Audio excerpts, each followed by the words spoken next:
پیارے دوستو، آج ہم آپ کے سامنے پیش کرنے جا رہے ہیں ایک بہت ہی ایمان افروز واقعہ، جس کو سن کر آپ کا ایمان تازہ ہو جائے گا۔ یہ واقعہ ہے حضرت خواجہ حسن بصری رحمۃ اللہ علیہ اور ایک آتش پرست یعنی آگ کو پوجنے والے کا۔ تو آپ لوگوں سے گزارش ہے کہ اس واقعے کو سمجھنے کے لیے ویڈیو کو آخر تک ضرور دیکھیں، اور اگر آپ نے ابھی تک ہمارے چینل کو سبسکرائب نہیں کیا ہے تو چینل کو سبسکرائب کر کے بیل آئیکن ضرور دبا دیں تاکہ آنے والی ویڈیو سب سے پہلے آپ کو ملے۔ چلیے دوستو، آج کی اس ویڈیو کو شروع کرتے ہیں۔ حضرت خواجہ حسن بصری رحمۃ اللہ علیہ کے گھر کے قریب ایک شخص رہا کرتا تھا جس کا نام شمون تھا، اور وہ آتش پرست یعنی آگ کو پوجنے والا تھا۔ کئی مرتبہ حضرت خواجہ حسن بصری رحمۃ اللہ علیہ نے اسے دین کی دعوت دی تھی اور اس سے نصیحتیں فرمائی تھیں کہ اسلام میں داخل ہو جاؤ، اللہ تبارک و تعالیٰ تمہیں بخش دے گا، لیکن وہ اپنے عقائد پر قائم رہا۔ ایک مرتبہ وہ آتش پرست سخت بیمار پڑ گیا اور بیماری کی وجہ سے اس کی حالت یہ ہو گئی تھی کہ وہ موت کے قریب آ گیا تھا، یعنی بالکل مرنے کے قریب تھا۔ جب حضرت خواجہ حسن بصری رحمۃ اللہ علیہ کو اس کے متعلق معلوم ہوا کہ اس آتش پرست کی حالت بہت ہی زیادہ خراب ہے، تو آپ اس کی خبر لینے کے لیے اس کے پاس پہنچے۔ جب آپ نے دیکھا کہ آگ کے دھوئیں کی وجہ سے اس کا سارا رنگ کالا پڑ چکا ہے، تو حضرت خواجہ حسن بصری رحمۃ اللہ علیہ نے اس کی یہ حالت دیکھ کر ارشاد فرمایا کہ تم نے اپنی پوری زندگی آگ کی پوجا کرنے میں گزار دی، اور اب آخری وقت میں اللہ تبارک و تعالیٰ سے ڈرو اور توبہ کر کے اسلام میں داخل ہو جاؤ، تاکہ خدا اپنی رحمت کی نظر ڈال دے اور تم مسرف و ایمان دنیا سے رخصت ہو جاؤ۔ اس آتش پرست انسان نے کہا، اسلام قبول کرنے میں 3 چیزیں منع ہیں جو کہ ہر انسان آج کر رہا ہے۔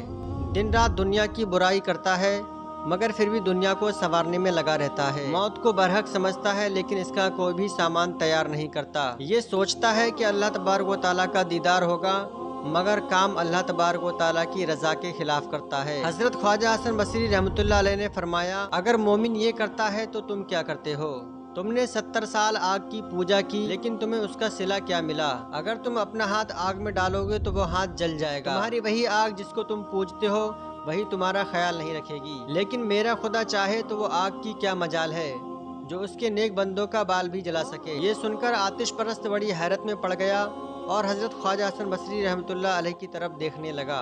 آپ نے فرمایا، تجھے معلوم ہوگا کہ اللہ تبارک و تعالیٰ کس شان کا مالک ہے، اور یہ کہہ کر آپ نے اپنا ہاتھ آگ میں ڈال دیا اور کافی دیر تک آگ میں ہی رہنے دیا، لیکن اللہ تبارک و تعالیٰ کا یہ کرم رہا کہ آگ حضرت خواجہ حسن بصری رحمۃ اللہ علیہ کے ہاتھ کو کیا ان کے بال کو بھی نہ جلا سکی۔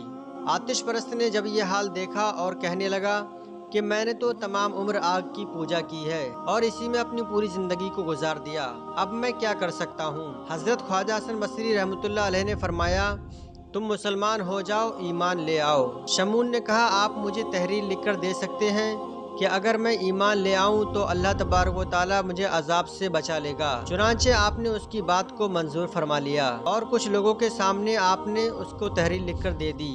شمون نے اسلام قبول کر لیا اور خوب رویا۔ اس کے بعد شمون نے یہ وصیت کی کہ جب میں مر جاؤں تو یہ تحریری خط میرے ہاتھ میں دے دینا۔ پھر اس نے گہری سانس لی اور کلمہ محمدی پڑھا اور اس کی روح پرواز کر گئی۔ حضرت خواجہ حسن بصری رحمۃ اللہ علیہ نے اسے غسل دیا اور اسے قبر میں اتارا۔ اس کی وصیت کے مطابق اس کے ہاتھ میں تحریر رکھ دی، اور جب آپ گھر واپس آئے تو رات کو یہ سوچنے لگے کہ یہ میں نے کیا کر دیا، مجھے اپنی بخشش کا علم نہیں اور میں نے اسے تحریر لکھ کر دے دی۔ اسی فکر میں آپ کی آنکھ لگ گئی تو آپ کیا دیکھتے ہیں کہ وہی آتش پرست شمون سر پر سنہری تاج لگائے ہوئے جنت میں ٹہل رہا ہے۔ آپ نے اس سے پوچھا، تمہارا کیا حال ہے؟ اس نے کہا، اللہ تبارک و تعالیٰ نے مجھے بخش دیا اور اس کے بعد آپ کا لکھا ہوا خط آپ کو واپس کر دیا، اور کہنے لگا اب اس کی مجھے کوئی ضرورت نہیں۔ جب آپ نیند سے بیدار ہوئے تو کیا دیکھتے ہیں کہ آپ کا لکھا ہوا خط آپ کے ہاتھ میں موجود تھا۔ خط کو دیکھ کر آپ بڑے حیرت زدہ ہوئے اور اللہ تبارک و تعالیٰ کی بارگاہ میں التجا کرنے لگے، یا رب العالمین، سارے جہان کے پالنے والے، تیرا کام محض تیرے فضل سے ہوتا ہے، تو جس سے چاہے لے لیتا ہے، بندوں کی کیا اوقات ہے۔